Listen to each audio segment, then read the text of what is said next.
morning. My name is Yuri Albert. I'm director of the Bali. Warm welcome to you all here in the Bali and at home, watching at home. Welcome to this program with Masih Alinejad and the fight for women's rights. We welcome in the context of this festival, the Festival on Free Speech and Free Thought.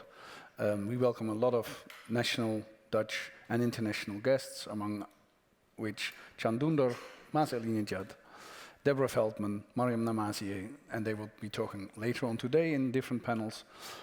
We have two artworks, one outside, you might have seen it, the cell where Can Dündar was put into in Turkey. You can visit it there. There's a long marathon of interviews today in that cell. There's an artwork behind me, also specially made for this festival by Sarah van Sonsbeek and Marlijn Geurts, one of the editors of the Bali. It has translations of the Dutch poem, Een volk dat voor tirannen zwicht, to yield to a dictator's might. We translated it for the first time in English. I didn't know it was never translated in English, but it's a wonderful poem, and we asked 4 of our dear guests who've been here over the past years or today to translate it into their languages. We asked Can Dündar, Zineb El Razoui, the Belarus Free Theatre and Masih Alinejad to translate it in their handwriting. So that's behind me. The program today is, in short, first we asked Masih Alinejad to talk to us for a while. Then I'm going to engage in conversation with her. Then we're going to ask the actress Nazmiye Oral to join us. We see a little bit of her work. And we ask the people to join in. Please come in. There's ample space. Also, and I'd like to introduce to you first Masih Alinejad. Very happy that you're here. Alinejad founded a major movement for women's rights around the world. Activist, journalist she is. She strives for equal rights for girls and women. She is an awe-inspiring journalist and activist, originally from a small village in Iran, and she started a major worldwide movement by first removing her hijab, the hijab that is compulsory in Iran. Her activism comes at great cost, great personal cost, I have to say. She's unable to visit her native country. She lives abroad in exile. She's unable to see her family, and she's being threatened continuously. She's here only because there's a maximum security escort around here. It's sad to say, but it's the truth if you speak out for women's rights. A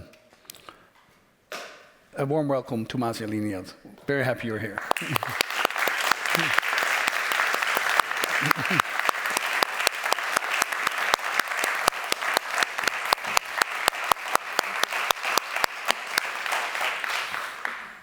Salam. I'm checking how many Iranians are here. Hi, everyone. First of all, this is an honor for me being here in Netherlands. Although I was told by the FBI not to go, they said that Netherlands is not safe for you. And I said, wait a minute, you're telling me to stay isolated and be isolated, stay at home just because you couldn't kick all the terrorists out from Europe? I'm not going to stay home. And I refused to be scared. I resisted, and that's why I said, these days are the 2nd anniversary of Iran protests. And my people in Iran, they go to the street, they know that they may face bullets, torture, prison. They might face executions for the crime of protesting. So 2 years ago, 1,500 people got killed in Iran. And still their mothers are brave enough to challenge the Islamic Republic. In the West, we have to echo their voices, and that is why I don't want to stay in America. Especially I want to come in Europe and talk about women's rights and human rights, because the European government have a good relation with the Islamic Republic. So I invited to be here to talk about my story. And I'm going to be honest with you. Someone just asked me that, when you were a kid in a small village, have you ever had a dream to come in Amsterdam and give a talk? I said, When I was a kid in village, I never knew that Amsterdam existed. My world was much smaller. And my dream as a kid in a tiny village to a traditional family was just to jump in a beautiful river, to show my hair, to sing, to ride a bicycle, to go to a stadium, to play football, to be my true self, which is a crime because I was a girl, because I grew up in an Islamic country, and I was told by all the Sharia laws that your brother is allowed to do all these activities, but you cannot because you are a girl. So that is why I started my own revolution from my family's kitchen to be my true self. The kitchen was designed for women. Like the sink was really low because my mother was tinier than my father. So, and I said to myself that we both, my mother and me, work the same as my brother and my father in farm. But why when we come back home, that we are the one that we have to wash the dishes, we have to cover ourselves? I'm not gonna do that. That is how I started my revolution from my family's kitchen. And a lot of people think that, so then how you learn to fight against like extremism, against discrimination, against like the bad laws.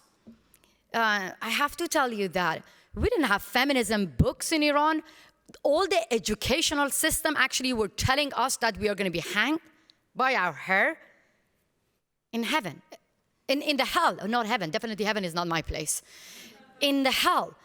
And through our educational system, we never learned anything. But my mother, who is not even able to read and write, she was my teacher. She was my true feminist teacher. I grew up in a very, very poor family. We didn't have like electricity in our home. And we didn't even had like inside bathroom. So the outhouse was in the backyard garden. So during the night, you had to go as a little girl to use the outhouse. And it was scary. It was black, pitch black, if such a thing is possible. And my mom used to tell me that darkness is like a monster. If you're scared of the darkness, then the darkness can swallow you all. The darkness can devour you.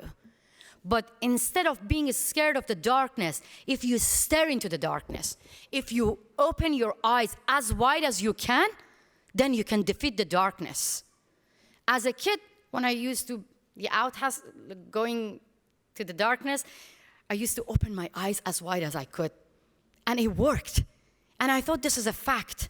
So for me, like a woman in the Middle East, we experienced a lot of darkness in our life. And I used this tactic to defeat the darkness. For me as a woman, I was the first woman in my small village who got kicked out from high school just because of asking too much question. I actually challenged my teacher about the existence of God as a teenager, and I got kicked out.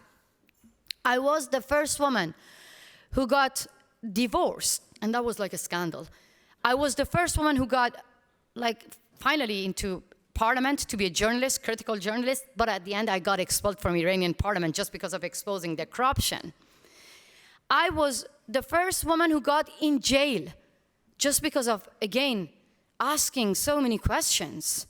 And when I was in prison, I found out that I was pregnant. So how I defeated how I had to fight against all this darkness, just opened my eyes as wide as I could. But many people think that, okay, this is inside Iran. So I left Iran.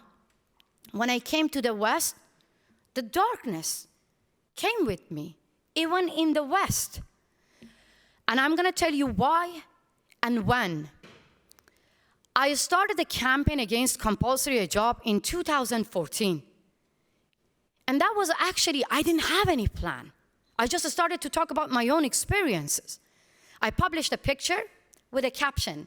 Anytime when I run in a beautiful country and I feel the wind in my hair, it just reminds me of the time when this big hair was like a hostage in the hands of the government in Iran. And immediately I received a lot of comments from women envying at my freedom. like saying, I wish we had the same freedom. I said, wait a minute. We, the women of Iran, if the government or the men or anyone tell us not to do something, anyway, we do it. I'm sure that you have the same pictures. And would you want to share it with me? I got bombarded by photos and videos from women unveiling themselves, walking unveiled, which is a punishable crime, and bravely challenging the regime. Many people actually, especially men, especially Western, asking like, but in the Middle East, there are so many bigger problems. Why you just make it a big deal? We're not fighting against a small piece of cloth. We are fighting against one of the most important pillars of a religious dictatorship. And I'm going to give you an example. When the women got free from ISIS, do you remember what was the main image went viral around the world? You remember? Women taking off their veil and burning them. So the day when women of Iran took to the street and burned compulsory hijab is the day that the Islamic Republic won't exist.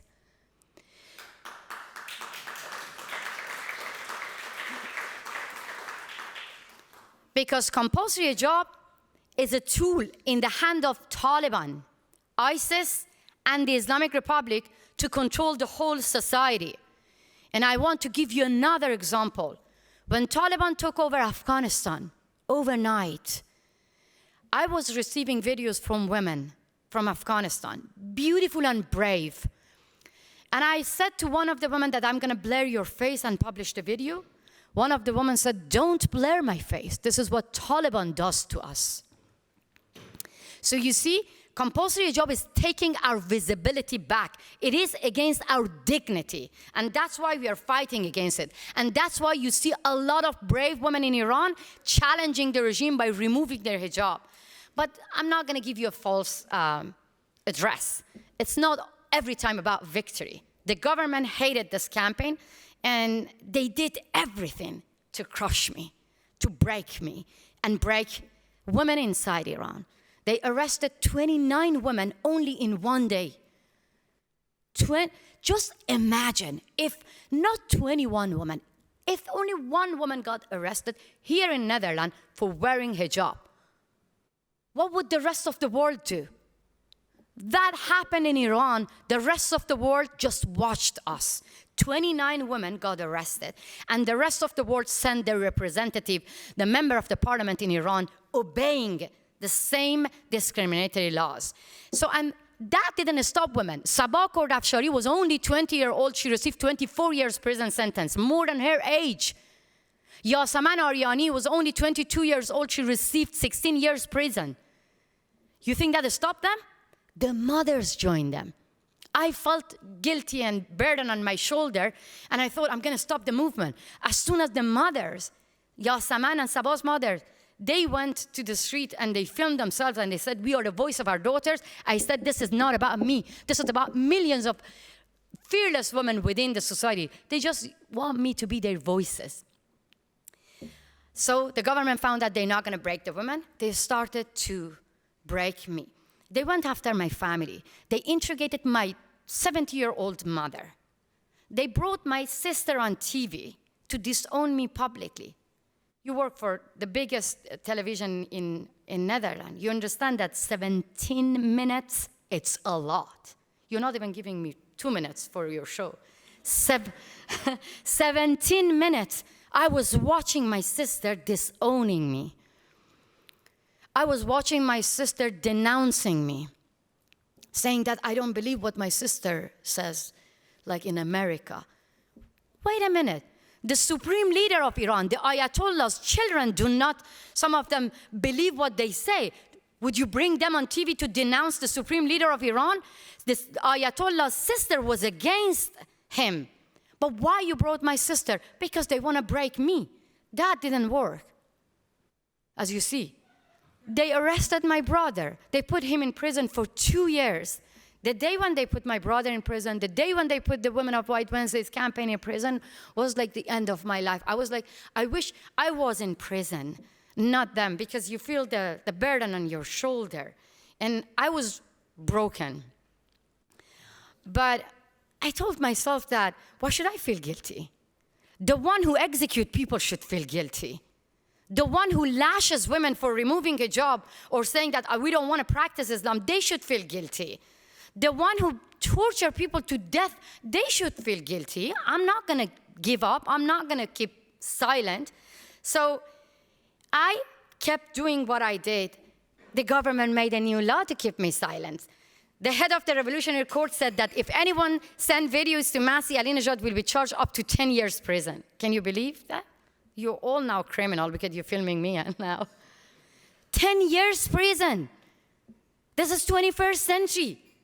And I was bombarded by videos, this time from mothers, holding the pictures of their beloved one who got killed in Iran protests, sending videos to me and saying that we'd rather go to prison. We don't want to be silent.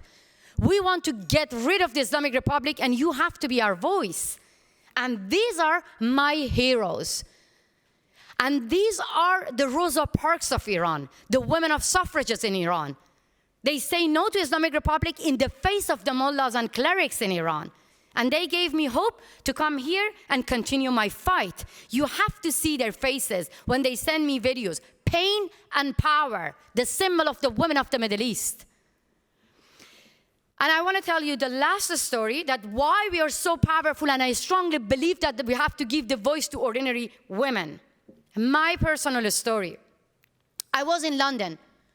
There was a pro-regime guy came to me and said that, you ugly woman, why are you ruining the face of Iran by going everywhere, every country, and saying that Iran is beating up women? You know that? You're ruining the image of Iran. I said, wait a minute.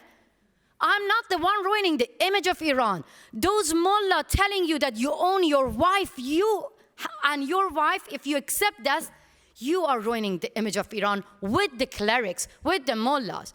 Those actually who are telling that in 21st century women are not allowed to go to a stadium and a woman should set herself on fire and kill herself, you have to get those mullahs. They are ruining the image of Iran, not me. He was not convinced. You are convinced, no? But he was not convinced. That didn't bother me. What bothered me, he called me ugly. And I was like, this is actually a weapon for men who want to patronize a woman. They call them ugly. First of all, I'm not an ugly woman. In the eyes of my son, I'm sure that I'm the most beautiful mother. In the eyes of my mother, I'm the most beautiful daughter. And in the eyes of my husband, I think I'm the most beautiful woman. And I went after him with this argument. I believed myself. I used my camera, and I ran after him. I said, repeat what you said in front of my camera. Just repeat it. Guess what? He couldn't. Why? Because I was filming him and exposing his violence against me. So I won the battle. And I asked the women of Iran, do the same. If someone comes to you and harass you, or even want to arrest you, just film them. My camera is my weapon. For 40 years, we, the women of Iran, had the fear inside us. You were watching a lot of women were running away from morality police, screaming. Now go and Google the hashtag, my camera is my weapon. The morality police and the harassers are running away. Women saying that, hey, I'm not going to cover myself. This is none of your business, and filming them. This is the true feminism. And I hope I can send this message to the member of the parliament here, to the ministers here, all the female politicians in Europe. Just be as brave as Iranian women and women of Afghanistan and stand up for your own dignity. Thank you so much.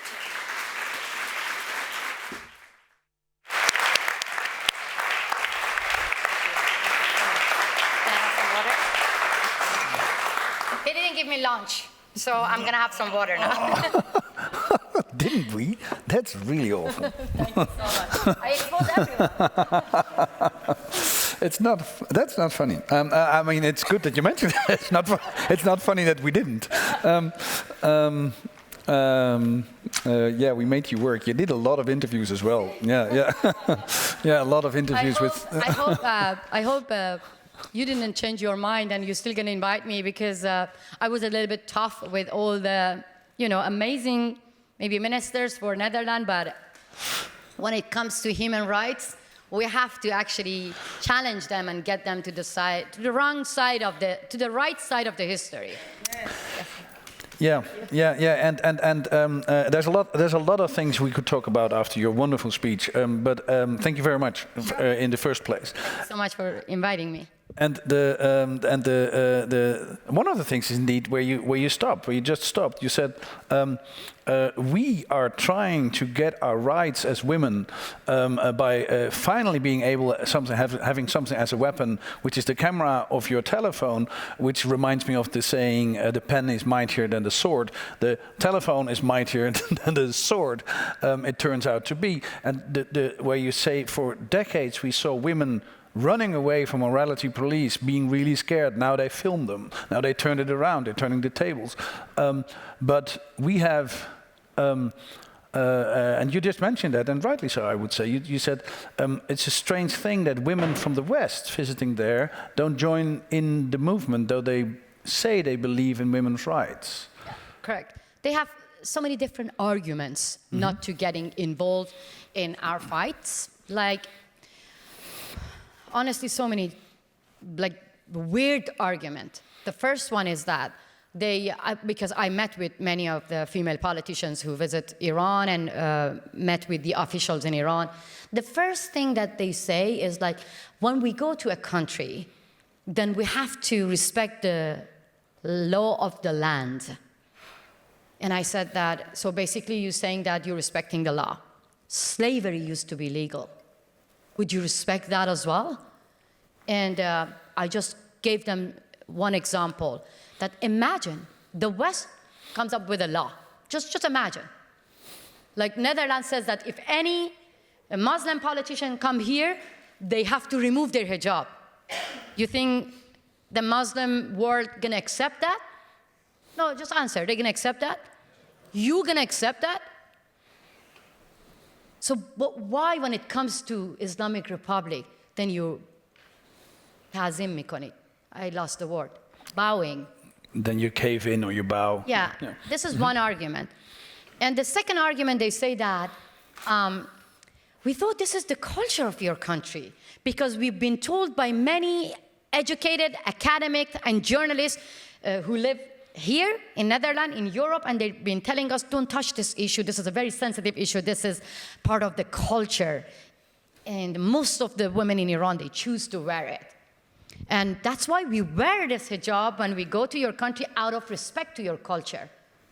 I said that forcing a 7-year-old girl to wear hijab, and if she says no, she won't be able to get an education, you calling this part of our culture? This is an insult to a nation. Because before the revolution, women were allowed to choose what they wanted to wear. And forget about that. Imagine this is our culture. Culture is flexible. Many women around the world sacrifice their life to change bad culture. If this is a culture, then women in Iran sacrificing their life to change it. And culture is not something written in stone that nobody can change it. That didn't work. Then they come with strong argument, as they say. If we talk about this, we're going to cause Islamophobia. So basically, when I say, no, I don't want to be forced to wear hijab, I'm causing Islamophobia. But those who get me to prison, who lash me, no, they're not ruining the image of Islam. They're doing the right thing. Look, this is stupid. According to Sharia law, I'm not allowed to travel abroad without getting permission from my husband. According to Sharia law, I'm not allowed to be a judge. I'm not allowed to be a minister. I'm not allowed to ride a bicycle. I'm not allowed to dance. I'm not allowed to go to a stadium. I'm not allowed to show my hair. I'm not allowed to sing. I have a beautiful voice. I can sing for you. But I cannot. So these laws, the Sharia laws, they're not ruining the image of Islam. But me saying, no, I want to dance, I want to sing, I'm causing Islamophobia. That is why I told all the female politicians, okay, if you think that you want to reduce like Islamophobia, then condemn anything which is happening in the name of Islam in Muslim country. Don't reward the politicians who execute people for the crime of protesting or challenging the religion. And that didn't work so far. It has been 42 years. You won't see any female politicians from the West going to my country dare to remove the hijab and saying, I'm not even here to save your women. They're brave enough to save themselves. I want to stand for my own dignity. You're no one to tell me what to wear. No brave Western female politicians after 42 years. The women in Iran are brave enough to fend for themselves, you're just saying, and there's a lot of proof for that because they send, for instance, videos to you, to your social media accounts which you post where they remove the hijab. Just to be clear, so if you remove your hijab outside of your home, you are punishable, prosecuted? Yes, it's not allowed.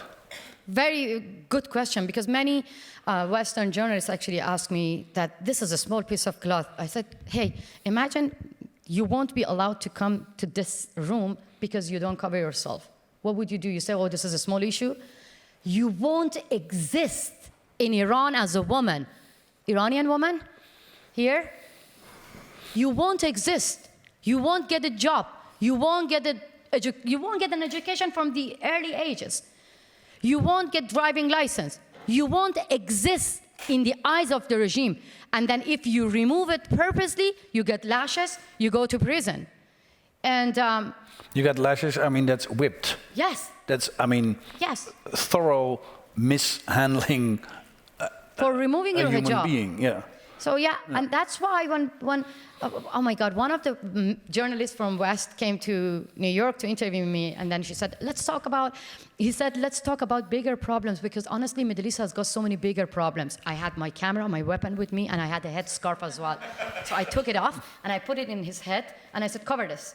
Cover your hair, and let's talk about bigger problems around the world.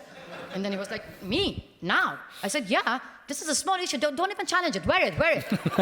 And then he did, and he was like, oh my God, at the moment that I wore this, I lost the control. I said, that's it. Our foreign minister, Javad Zarif, said this is our culture.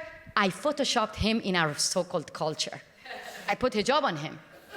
And then Javad Zarif was always like talking to journalists in English, going to Channel 4, CNN, BBC, but this time I got him. Every media news channel showing him with Photoshop hijab. You know, this is it. It's not just getting punishment, being humiliated. That's someone else telling you what to wear. Of course, it's about your dignity, it's about your own choice. On the other hand, if you look at some of the videos you post, I see the religious police, or Yes. and some of them, actually a lot of them, are women, totally covered. That's so sad. You think that like the morality police or women telling women what to wear, no? Mm-hmm. This breaks my heart a lot. Mm-hmm. Exact same way that I see that the Western feminists go to Iran and obey compulsory hijab and say, this is nothing, this is not a big deal. So these women against women is a tactic that patriarchal regime, religious dictatorship use it. And I remember that when one of the morality police, like the female, was telling, not one, 11, I have to share this video again, 11 female officers were telling a woman, cover yourself. And she said that, no, I'm not going to cover myself. She said, this is the law of the land. You have to respect the law. She challenged that a lot. And the 11 female officers, one of them said that, who are you? How dare you to challenge the law? Even the high representative of the European Parliament, they wear it. And that video shows how innocent that women are fighting and being abandoned by like the female officers and the female ministers who go to Iran. So why I keep saying that? Mm-hmm. Because as you said that, mm-hmm. I am sure that people in Iran, they can manage to get rid of this regime. This is clear that I don't want the West to come and save us, no? I want, and millions of other people in Iran want to save the West from their misunderstanding of Islamic Republic and Taliban. If you're waiting for Islamic Republic and Taliban to be reformed, that's not going to happen. It has been 42 years. They not even have been reformed. I was one of them. I had hope, and I voted for reformists that finally we can have change. That's not going to happen. We've seen this movie before. If you really think that this is an internal matter, I'm going to make sure here that Taliban, Islamic Republic is like coronavirus. They're not going to stay there. If the Western politicians keep silent about this, then the day is going to come that you have to fight against Taliban and Islamic Republic here in Netherlands. That's why I keep bringing the issue of the Western feminists, and why when we are fighting against this, then we see that Federico Mogherini, Catherine Ashton going there and getting selfie with hijab with our oppressors. You just told us, among many other things, that you mentioned the names of two young girls, actually, 22 years old. And many of them. And many of them, some of them who posted their videos to you and you reposted them, 22 years old, getting a sentence of 27 years? That's, look, the day when Sabah got free from prison, not free, Released? Or? No, I'm going to find the word murakhas, and maybe not in Dutch, but in English, murakhasi. Oh, yeah. She was actually suffering from a heart problem, so she actually got 5 days to be out bail, of prison on bail to go to hospital. So, and then she was in front of prison announcing that this time she didn't even send videos to me. They are now their own leaders. They are their own voices. She posted a photo on her Instagram, said that I'm out for prison for 5 days. She was unveiled in front of prison. So she received the prison sentence. The crime is removing your hijab. That's how they mock the regime. Yes, 24 years is a lot. And quite. It's a lot. But think about this. The mother who went after her to support her is now with her daughter in prison. Both of them. But both of them from prison in Women's International Day, they send a message to the rest of the world that freedom is not free. And we are not just fighting for ourselves. We are fighting for a better future for the rest of the world. That's their message. Still 24 years. Yeah. It's quite a long time in a human life. Yeah, and this is actually what the women of Afghanistan has been saying right now. When you see them in the streets, they're brave, they're powerful. And they're saying that we are actually not just fighting for ourselves. We want to go to school. We want to actually be free again. We want to have our dignity and our freedom back. But they are fighting for the whole world. They're actually saving the world from the extremists. Trying to save, but they are being abandoned by the West. Because you seem not oppressed by it. You say, we will free ourselves. We don't need the West to free us. We can fend for ourselves. But then again, it's already decades. And it doesn't really look very good for Afghan women and Afghan society as well. So I would say, how can you still imagine that there's a good future for Iran? And that's a good question. How can I say to you that be hopeful when the regime actually kills people, torture people, and arrest you for the crime of just expressing yourself? That's a very good question. I often ask this question to myself. The government do everything to take your hope away from you. I want you to feel miserable every day. And I don't want to say that I didn't feel miserable.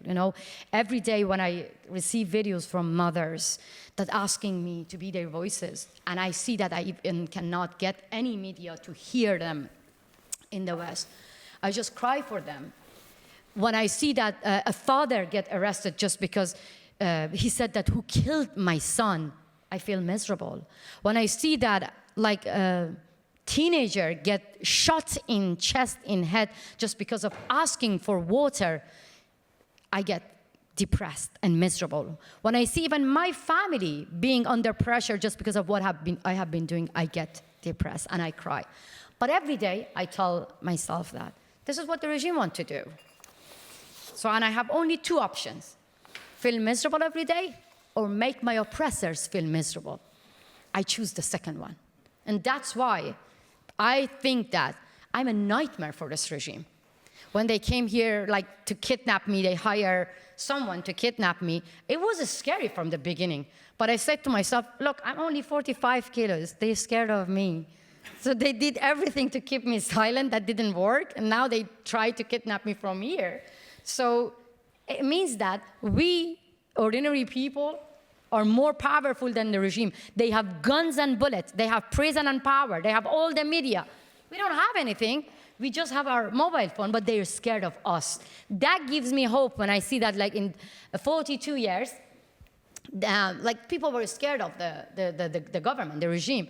But now, believe me, this is the regime in Iran that they're really, really scared of their own people. And that gives me hope. You're saying, and then I'm going to invite Nazmiye Oral to the conversation and look at some of her works. But you were saying, I started my my activism in our kitchen at home. You're saying I longed for a swim in the river because as a girl you weren't allowed to swim in the river. Is that? And your parents said that you're not allowed, or who could you secretly do that, or is I mean, still a lot of things happening in Iran, like, secretly. We have been told that don't drink alcohol because it's najis, it's haram. We've been told that don't read some of the specific books. We've been told that so many things we are banned from doing it. Anyway, we're doing it. I mean, there's a famous saying that if you want Iranians not to do anything, tell them to do something, tell them not to do. Yeah. We do it anyway. So, but the thing is, it's against our dignity that in 21st century, we have to do it, like, secretly. Of course. Well, look, in the map, we have one Iran. But in reality, we have two Iran. Like, Iran that you see on the media, or Iran that you see all the mullahs in the Western media, that's totally different. This is Islamic Republic. But Iran is the one that, modern Iran, they want to have a normal life. They want to have the same freedom. We deserve to have the same freedom as, like, you have it here. So this Iran is being oppressed by the Islamic Republic. And why I say that all women and every single person should start from their house, because first, my parents were brainwashed by the educational system. So I remember my father was like, because of you, I'm saying you to do this. But basically, he was trying to take me to heaven by force. So this is my belief, that if you dare to say no to your father, to your men, like relative oppressors around you, or in your story to your mother, or I don't know, if anyone say to you, do this by force, making you to follow Sharia laws or any religion, when you dare to say no to your relative, then you dare to say no to dictators, to mullahs. That's what I believe, and that's why. Are you saying that was the most difficult thing to do, to stand up to your own family? Of course. Look, yeah? I love my family. Mm-hmm. And still, when my father doesn't talk to me, I haven't seen my family for 11 years. And I'm a village girl. Every weekend we get together. I really want to hug everyone. Like, this is my culture, my nature. And because I don't see my family, in my garden, I named all the trees after my family. Oh, no. So my mother is the, like, cherry blossom one. My father is the, I think, apple one. My brothers, And because my father doesn't talk to me, I said, I don't want to see him, so I put it, like, in the really back. But still, I want to see him. I want him to be there. This is not easy to say no to your family, but love is different. I love my father, but I don't love his path. And I think if new generation don't say no to, like, older generation or backward laws within the family, then nothing can happen. We cannot bring change within the society. That actually what the regime have been using against me by bringing my sister on TV saying that I don't believe my sister, I don't love my sister. I remember when I was watching my sister denouncing me, I mean, I was crying and my husband didn't let me to cry because he was like saying, look, you won the battle and that's why they try to break you. Don't allow yourself to be... I said, wait a minute, this is the first time I see my sister in a good quality, on Iranian national television. So I was like, I didn't want to hear his voice, I was watching her. But I knew that she was denouncing me.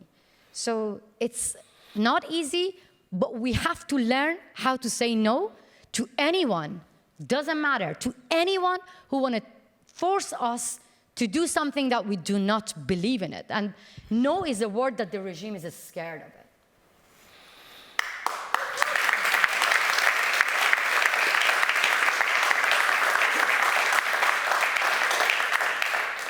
It's probably very fundamental to the whole discussion of women's rights that it is starting in your family and the difficulties, because you love your family, of course, that's what we do.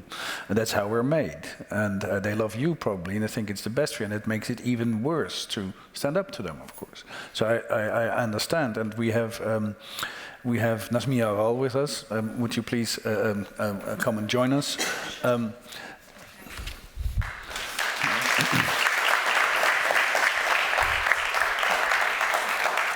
Just a short introduction of Masih Alinejad, award-winning actress, writer of the movie Niet meer zonder jou, which translates into No Longer Without You.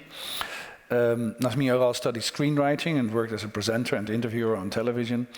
She founded, with a few other people, Zina Platform, a theater company, experimental theater company, which does wonderful things. Also yesterday afternoon here. Many productions. She writes columns. In 2016, she won the highest Dutch film award, the Golden Calf, at Gouden Kalf, for Best Actress. And you will see her, you can see her now on the Netflix drama Undercover. Very warm welcome to you, Masih. You've been listening in to this. We oh, yes. Yes, and respect and more power to you. Yeah. And one of your more famous works is about the work you did with your mother, the movie and play. First play, there was a tryout here, then it became a movie later on, and it's very impressive, it's very powerful. It's amazing to watch you being in the movie or in the play, the woman you are, and confronting your mother with the fact that you're, no longer wearing the veil as she is, and talking to her. And we just heard that Masih saying that maybe the first real step, but the most difficult step, is confronting your family as a woman who wants her own rights and her own life. Would you agree, or would you differ to that? Would you say you did exactly the same thing as a Dutch woman, to your parents? Yeah, well, I think it's the same. Like in real life, you also, you can say no easy on the work floor or to your friends, but when it comes to intimate relationships, to be there truly vulnerable and truly authentically yourself, then that's the most challenging and most difficult. But listening to you, I realized that my path, maybe because, well, I think, I'm different, but also maybe because I'm more like an artist. I don't know, my path was so unclear and unconscious. And because I felt like I never wanted to rebel. I just wanted a normal life, I didn't want to,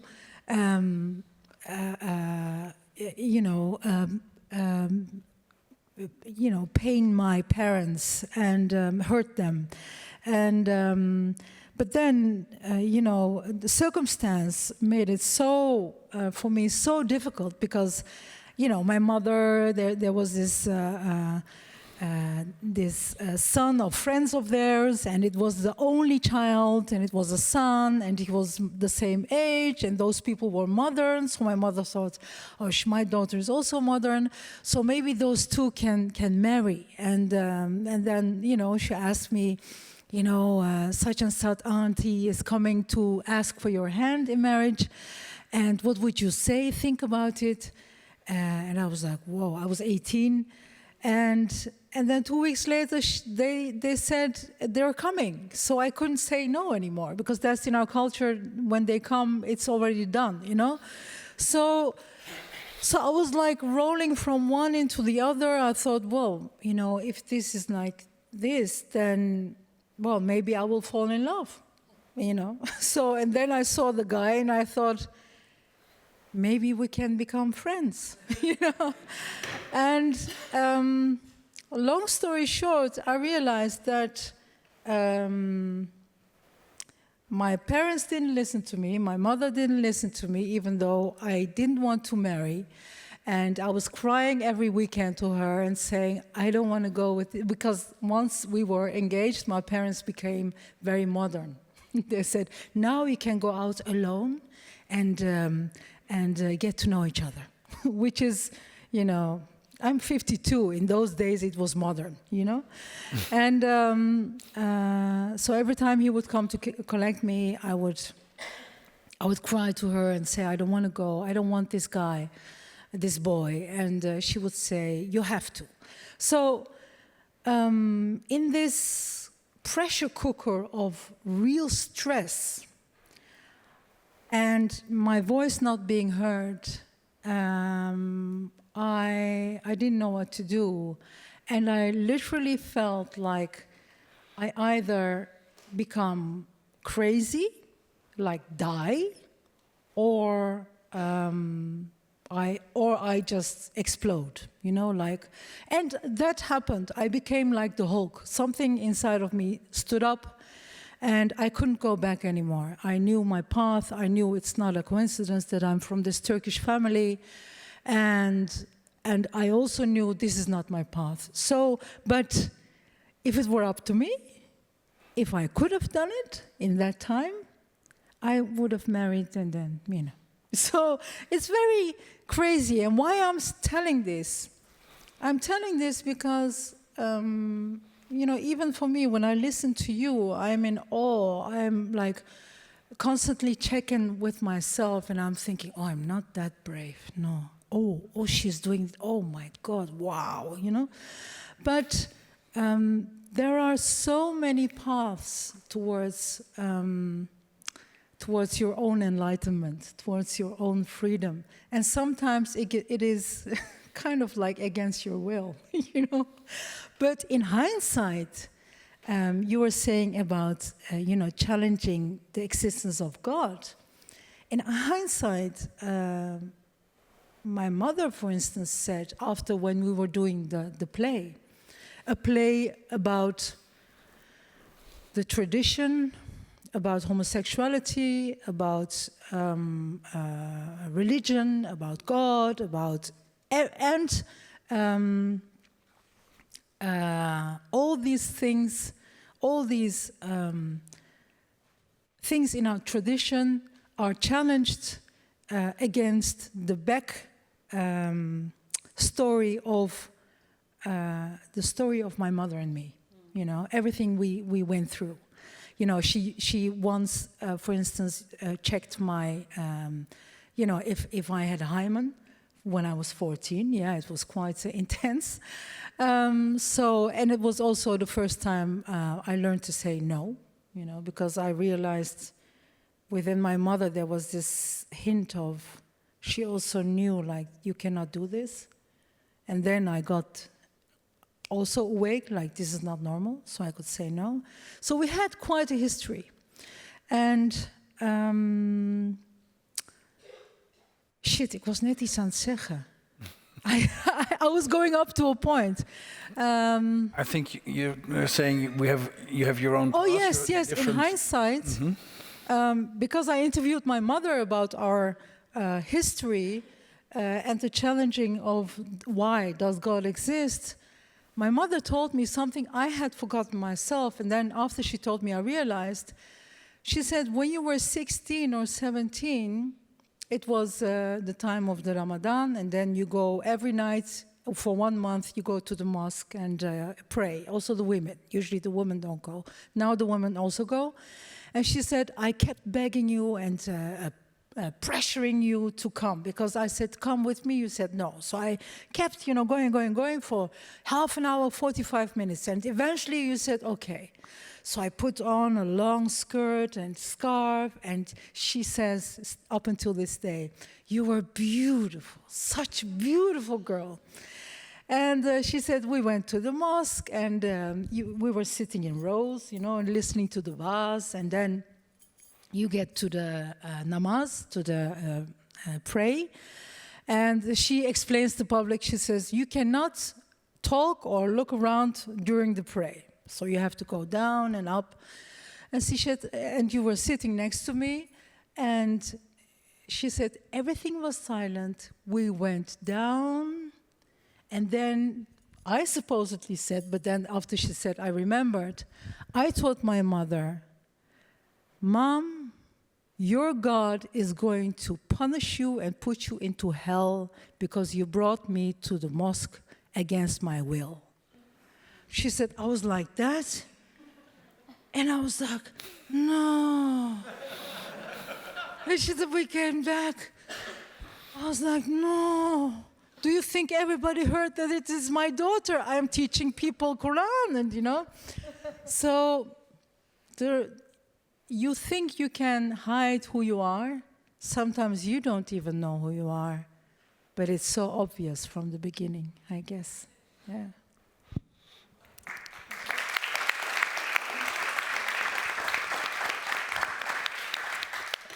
Let's watch a little bit of the trailer you've made with Sina platform. I think we have it there. I'm looking at the technician.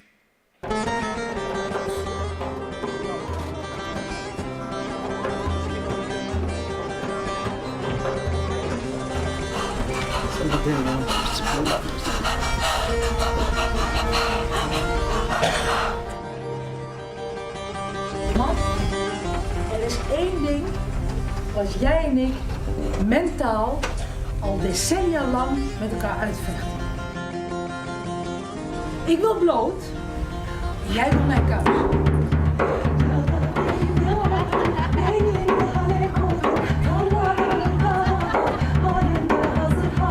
Nee, dat kan onmogelijk God zijn. God moet groter zijn dan God.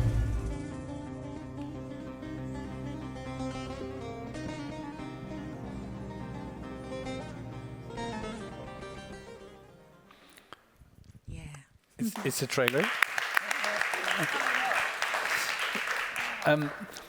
This is just to get an impression of it, but we took one part out of the movie, which I'd like to show, and I think it's in Dutch, part of it. And if anybody is not able to understand Dutch, there's a translation. Jan Mosselman is going around. You guys should have asked, we have it in English subtitle. But there is an English text. It's not very long, so it's so if you would prefer the English text, it's here. Maybe Kambi's wants an English text. And let's look at the second fragment we've... Mam, dankzij mijn vader kon ik studeren. Als het aan jou lag, ging ik niet. Nee. Maar vraag me waarom niet? Nou, waarom niet? Ya weet wel, sen eğer okumaya gidersen gideceğin uzaklara elimden uçacağım diye. Sen gitmeni istemedim, Hengelo'da kal istedim. Ik ben 18. Ik moet trouwen met een jongen. Ik wil niet, maar het moet van jou. Elk weekend komt hij mij ophalen. Ik huilen, ik wil niet. Jij schreeuwt, je moet. Ja, geprobeerd, maar lukt niet. Ja, 1,5 jaar heeft het mij gekost om het uit te maken. Op een avond wij zijn aan het wandelen. Ik durfde niet tegen hem te zeggen, ik hou niet van je. Ik kreeg het gewoon niet over mijn lippen. Ik heb van alles verzonnen. Op een gegeven moment hij wordt boos. Hij doet zijn ring af en hij zegt, oké, het is uit. En hij loopt naar zijn huis. Ik kom thuis. Ik dacht, mijn gezicht staat normaal. Ik kijk normaal. Jij zegt meteen, jij doet de deur open. 's Avonds, jij zegt, wat is er aan de hand? Ik zeg, ja, het is uit. En toen zei hij, wat? Toen ging je meteen mijn vader halen. Hebben jullie je aangekleed, achter hem aan. En de volgende dag hoorde ik dat het weer aan was. The next day you heard... Yes. The next day they said, you're together again. Yeah, you didn't know that, but they said. You miss your mom now, yeah. You miss your mom? I miss my mom because she looks exactly the same. I have a funny story about my mother. Yeah. The day when the Iranian national television actually made a fake news about me, saying that Masih Alinejad was raped by 3 men in subway in London, because they think that if you are on bail, you get raped, and if you get raped, it's your fault. So it was fake. This was just this week, isn't it? The fake news about you. Sorry? This was this last week, this fake news about Oh, yes, again. Yeah, No, the last week, the fake news was I was killed. Okay. Yeah. No, that's different. So it was like 2014. Just 6 weeks after I launched the campaign against hijab, the Iranian national television made a news saying that Masih was raped. They were not even ashamed to make my teenager son involved in my fake rape scene. And so that upset my mother. You know, you see your mom, you understand that she's just worried about you. But my story is different. My mom called me and she said that, hey, you got expelled from high school. It was against our honor. I said, it's okay. You got divorced. I said, it's okay. You got expelled from Iranian parliament. I said, it's okay. You even got pregnant before official marriage. I said, okay. Now you got raped? What I'm going to say to the family? You got raped? Oh, my God. And I was like, Mom, first of all, it was fake. I didn't get raped. But second, if I got it, it's not my fault. You have to come to my side. You have to support me, Mom.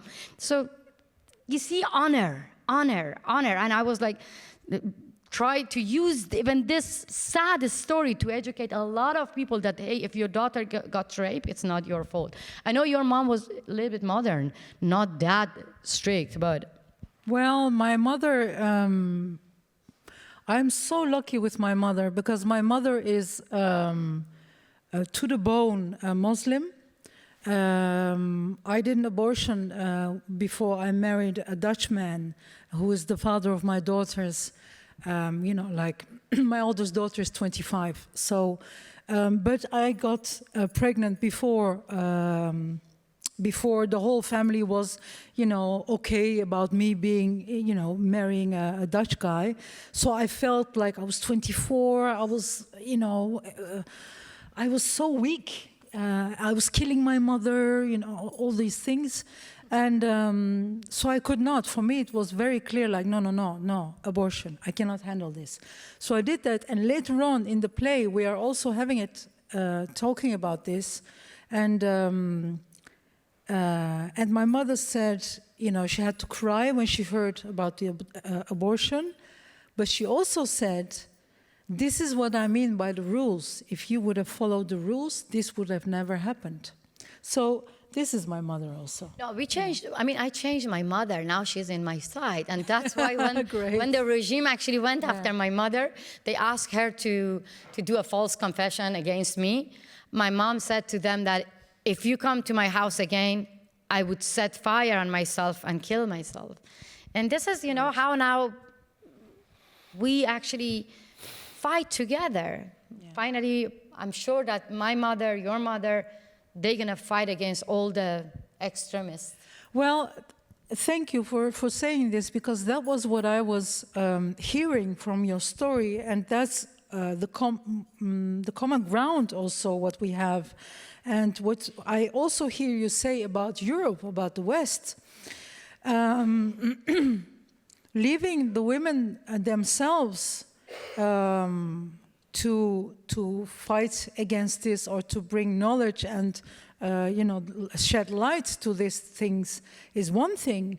But I could have never had such an important voice without the help of my mother, without the help of the tradition itself that says, I'm standing with the next generation, because tradition is an organic thing. They also, the new generation has the right to co-create tradition to their own willing.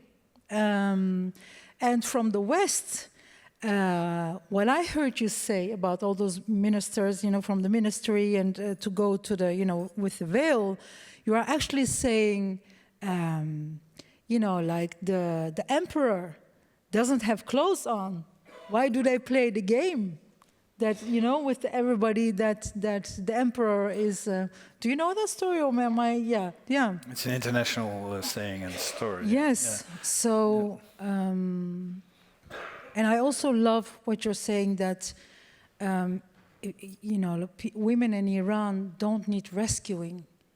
It pains me when I'm also, of course, women, men, feminists, everywhere are feminists. But people do sometimes forget that saying no in Europe can maybe sometimes get you hate comments on social media. But saying no in Turkey, it can cost your life, or it can mean torture, or in Iran. So, to understand what we are dealing with, the power of the women also, and the courage. Yeah. Yeah. In your movie and in your play, it's very powerful. But your mother comes along, which is quite extraordinary, because she supports you, though she has a different view on life, of course. But she supports you by coming, and by many other things. That was so incredible. Yeah, my mother, we played this play in 2 years, like in, 300 times through all theaters. And we also did around 10 major cities in Holland, a tour around community centers. So we also had, because theater usually it's like white people and then, but community places, you have a lot of Somalis, Moroccan people, Turkish people, and that was also fantastic, because you don't know what people will say. And the most beautiful thing was that parents know that they have to change with the times. They have to review their parenthood, but they don't know how. And the young people want to live, because life wants to be lived. And they're torn between their parents and their own life, because they don't know how to authentically be themselves. Sometimes gay, sometimes atheist, sometimes having doesn't want to marry, and so all these people that came were relieved, like, okay, so everybody has some sort of something going on, and we can share it instead of stabbing each other in the back. It was beautiful. And with my mother, I am her daughter.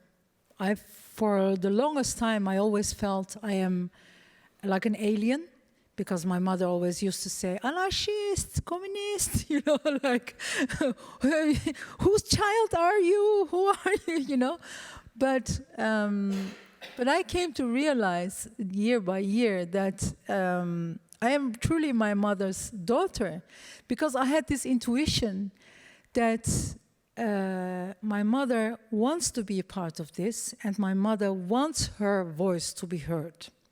So when I went to my mother, for me, the way I work is, I am not here to blame. I'm not interested in being the victim. I'm not interested in being blaming you.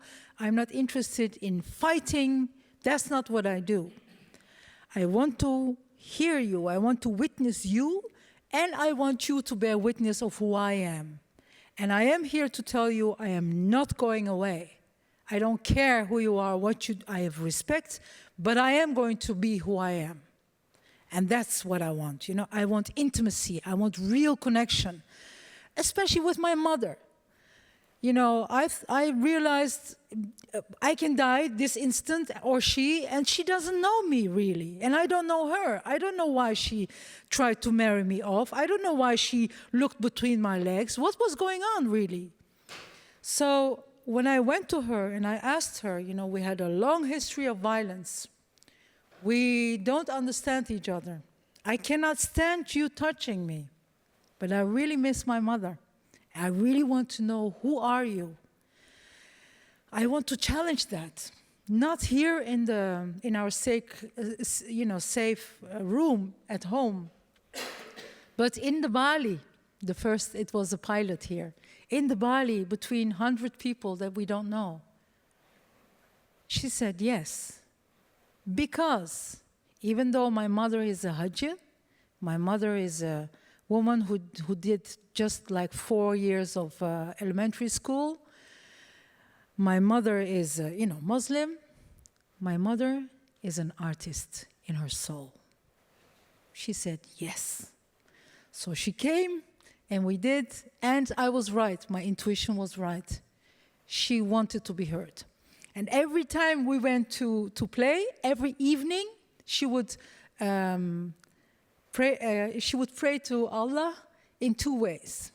First, she would say, Allah, forgive me for my sins. I have become an artist. I know I am doing something bad. Forgive me. And after that, she would say, Allah, please, let me remind my texts, my lines, so that the public has a great evening. Thank you.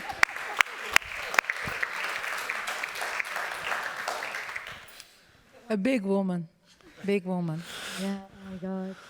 Almost making me cry. Yeah. And it was also finally when my mother, that's what is going to save us, I refuse to see the other as, I have uncles who harassed me. I have, real toxic masculinity in my family and misogyny and everything. But I so want to see the world also the men in my collective, my culture as family. I always see this constellation in front of me, because nearness, intimacy, love, belonging to each other, that is what is going to rescue us. I refuse to be like the Jezebel. No. I am your sister. I am your daughter. I could be your mother. No. So, yeah. It is very touching, I have to agree. And there's one aspect you're touching on, which we haven't, we're talking about women's rights and how to materialize women's rights and how to get them. And it's about the supreme leader, the emperor in Tehran, and it's about your own family and your kitchen. It's both, of course, and we've been talking about both ends of that. But we haven't really talked about, because, yes, women can by now sometimes fend for their own. But it sounds also, from my perspective, very lonely to leave it to the women. Because they're maltreated within their families. The male part of their families has more muscle, literally, and so yes, it's very beautiful that you talk about your mother and how, but the part of it. Yeah, how about men? To leave this fight to women, or to say that our female politicians are wearing the veil, you're right. I agree with you. On the other hand, men are going there more often than women to Tehran to talk to them. That you said I love my brothers or my cousins or and they're part. Aren't they sort of the biggest part, and it would be a shame to leave it alone to the women? Oh, yes. I'm just looking at. Well, But the thing is, I don't know, man. I don't know. I don't know about what do I say help us, or do I think everybody and every gender also has their own responsibility. If I would be a Turkish man, I would be like, Jesus, I have so many ancestral masculine dissonance inside of me. I have to find my way of being masculine. How am I going to stand in my power? Because without being strong, without being violent, that in itself is a whole thing. And yes, we need each other. Yeah, I don't have an answer to that. I have an amazing answer. Oh, let me hear it. Yeah, first of all, thank you all the men here, because you knew that this is going to be mostly about women's rights. And I appreciate your presence. Yes. No, my amazing message is coming. Oh. Yeah, I have something for them. But I strongly believe that when I talk about women's rights, I'm not fighting for myself. I'm fighting for every single man, because this is an insult to men when you've been told that if I don't cover myself, you cannot control yourself and you can rape me. They see you like an animal. That's why I'm fighting for all men and for your dignity. It has been 42 years. Women are not allowed to go to a stadium. This should be an insult to all men who keep going there. My question, here in Netherlands, if they tell you that, let's say, they tell you that black people are not allowed to go to stadium, what would you do? You go there? No, honestly, how many of you here, you go to a stadium when you see that your wife, your daughters, or your mother, your girlfriend are not allowed to go to a stadium? Hands up. How many of you? To go there? To go to a stadium when your wife is not allowed to go there. How many of you go there? For 42 years, men in Iran, they're going to a stadium. Women are not allowed to go there. Why should I not fight against that? Why should I not be angry about that? That's why I'm saying that we, the women of Iran, are brave and fighting for the dignity of men, because this is an insult to them as well. Telling them that your daughter should not be with you. Why? So that is why I don't think that I'm fighting for, I don't need men. I'm fighting for them and they have to come with me. My brother was an ally for me. That's why he went to prison. I don't want you to go to prison. But my brother was an ally. He said that when you are not allowed to go to a stadium, I'm not going to go.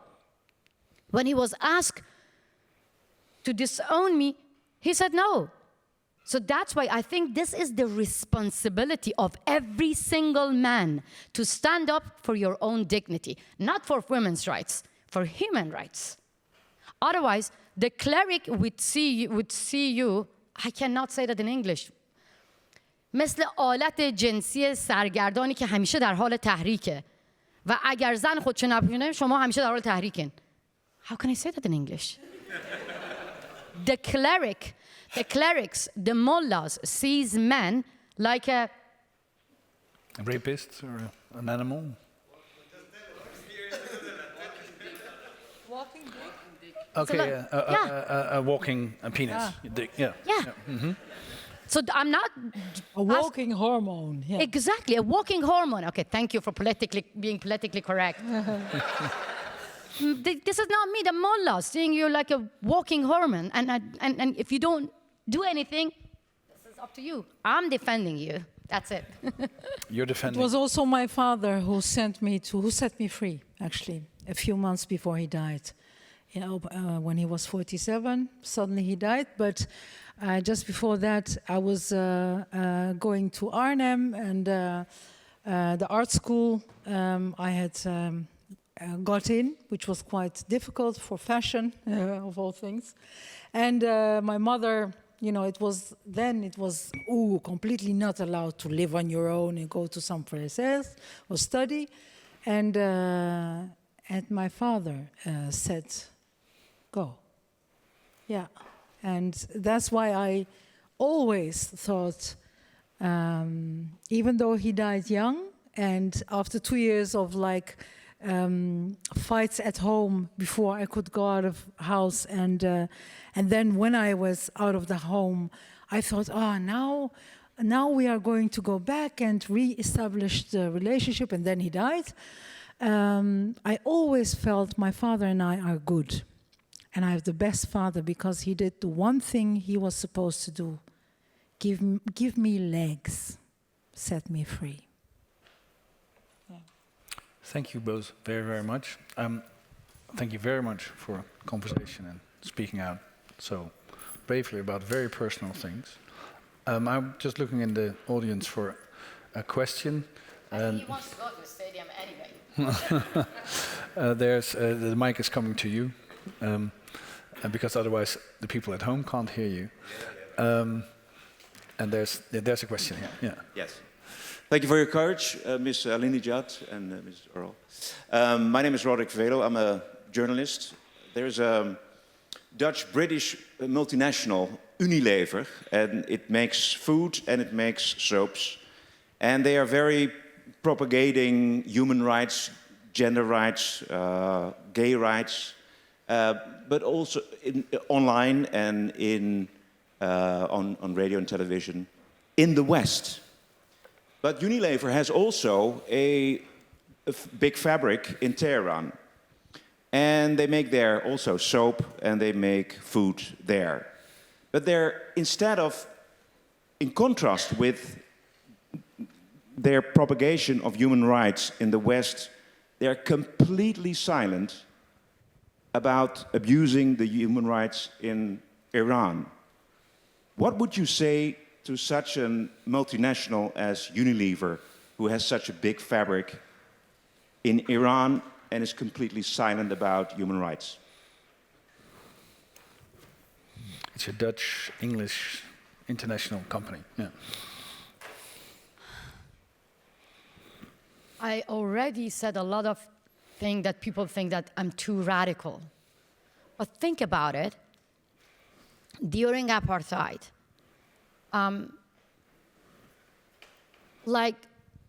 the whole world got united and they boycott them because of apartheid. In a country where women are second-class citizens, when women are getting beaten up in the street if they don't cover themselves, when women are not allowed to be their true self, women are not allowed to ride a bicycle, women are not allowed to show their hair, women are not allowed to travel abroad without getting any permission from their husband. Women are not even allowed to be their true self. Then you totally keep silent. Don't you call this gender apartheid? And that's, I think, you're actually, when you keep silent about this, you're empowering, to me, you're empowering the regime to put more pressure on its own people. That's it. And I remember that a cleric said that in public, on TV, that who are you, how dare you challenge compulsory hijab when all the Western feminists, Western female politicians, Western athletes come to Iran when they respect hijab, then how you dare to break these laws? So in my opinion, human rights, women's rights, it's a global issue. Doesn't matter when women are abused in Iran or Afghanistan or in the West, anywhere, we have to stand up for them. We cannot keep silent about it.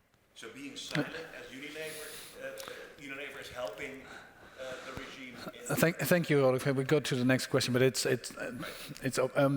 I think there was somebody there, and I see a last question maybe in the back by Chandun. Hello, my name is Amir.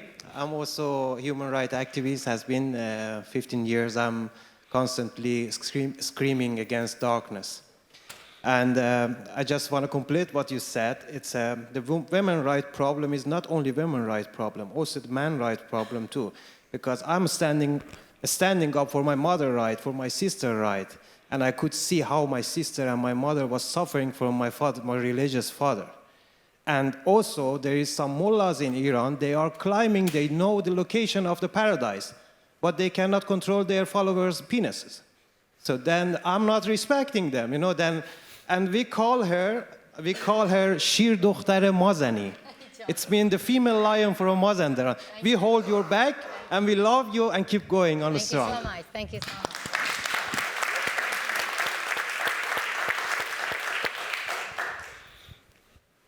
Thank you so much. Thank you so much, Masih. You were great. Thank you so much. You gave all of us courage, and really, each time I listen to you, I feel more free and brave.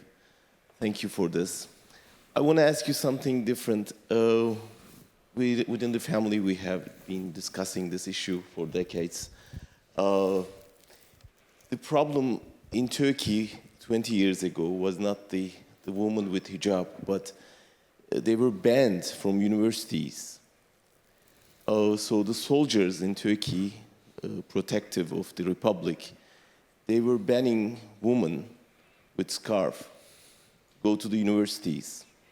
So we stuck in between the Islamists who wants to use the universities, but on the one hand, but on the other hand, the soldiers were banning them from going to schools. So it was really so difficult question for all of us, defending a democratic, secular country, to decide. So we, at that time, I supported the woman with hijab to go to the universities and challenge the soldiers, because it was their right to go to the universities. And on the other hand, my wife said, I would never forgive you because of this. How can you defend a woman with a hijab? But I mean, they had to go to the universities to, to be with the others, with the men, to enlighten themselves, etc. So it is still an issue in the family. Can you solve that, please, for us? Now you're putting burden on my shoulder again.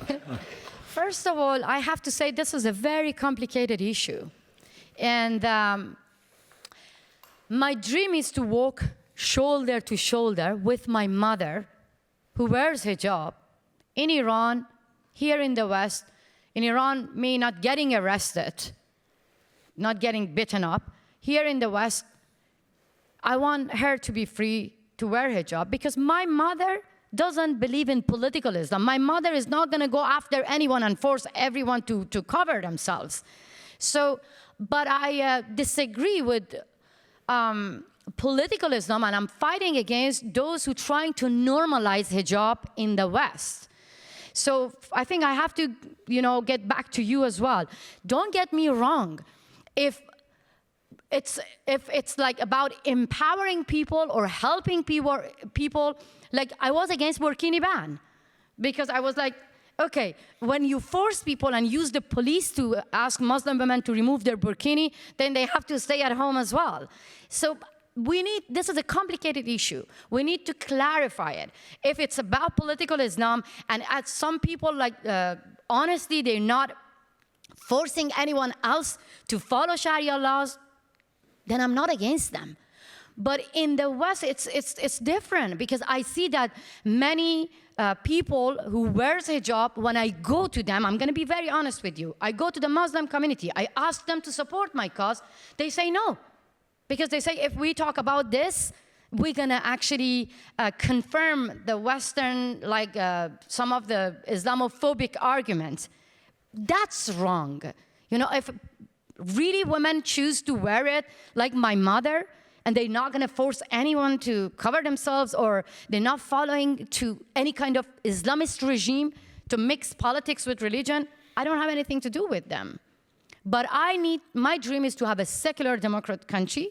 I don't want to see any religious element in any university, any schools, like here, you see that girls from the age of 9, they have to cover themselves, and people say that this is, their rights. I don't think that 9-year-old girl can choose what they want to wear.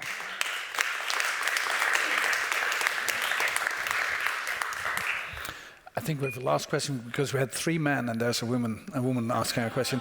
So although we're at the end of our time, I think it's only right that we have a last question. This is a follow-up question basically on the point of where do you draw the line in supporting women to wear what they want. I have had that conflict myself, but when I moved to the Netherlands, and I'm very new, like about 5 years, I don't know if that's new, I was looking forward to participate in the Women's March. And last year, as a writer, I was first invited and I was disinvited because it was realized that I was going to talk about against the hijab as an argument. I was going to make arguments at why the hijab is a misogynist tool. And I find that to be extremely unfeminist, to be honest. And so I want to know that when we're talking about here in the West, of course we want to support people to choose what they want to wear, but endorsing the hijab as a free choice, for me, is unfeminist. Don't get disappointed, because you have your own agency. And Women's March was supposed to empower every single woman. I was there as well. I joined Women's March in New York, and I was calling my husband saying that, finally, I'm in a big rally, no one trying to arrest me, no one is gonna beat me up here. I was so excited. But at the end of the day, I got invited by Linda Sarsour, the woman behind Women's March, to be on CNN. And when we had the argument about hijab and compulsory hijab, and she said that, sister, you know that I support you. I said, you're not my sister. Because when I was under pressure, when women of Saudi Arabia was under pressure, you didn't support us. You said that this is a small issue. But we know that when we are a true feminist, then it doesn't matter who is in power. We have to condemn any kind of oppression. For that, I'm going to just give you one example and end this. I remember that the feminists from Swedish did the same. The feminist ministers, they went to Iran. No, before they going to Iran, they published photos of all the female cabinets. You remember?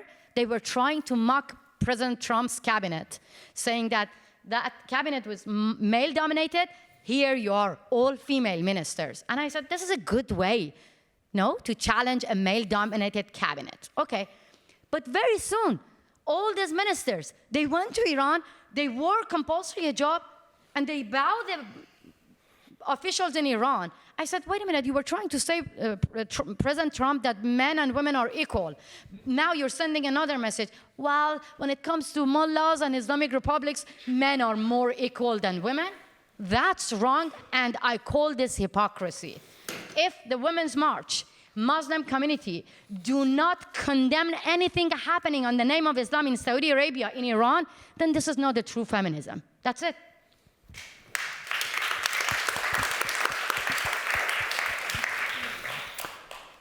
Thank you both again, very, very, very much. Thank you for being here. I think it's an outcry that you're being disinvited. I can't even start to think how. I wrote what I would have said if I was invited, so that's online. I'm so sad to hear. Thank you very much for being here. There's more panels the rest of the day and this evening. Hope to see you again some other day in Diwali. Thank you for being here. Thank you so much.